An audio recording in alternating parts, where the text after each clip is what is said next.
8 estrategias silenciosas que desactivan a tus enemigos sin decir una palabra.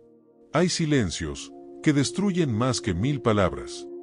Estrategia 1. Control emocional. Domina tu reacción. El que no se altera, ya ganó. Estrategia 2. Acciones que hablan. Hazlo con hechos.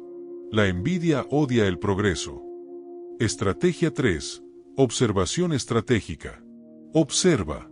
Quien observa entiende, y quien entiende, controla. Estrategia 4.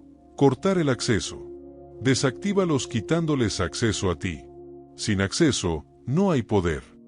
Estrategia 5. Mirada neutral. Sosténles la mirada.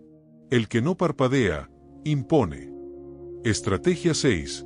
Distancia inteligente. Retírate con clase. La distancia protege más que la defensa. Estrategia 7. Crecimiento silencioso. Crece sin ruido. El éxito hace el ruido que tú no haces.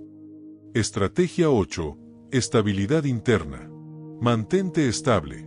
El que es dueño de sí, es indestructible. El silencio también es estrategia, y también es poder.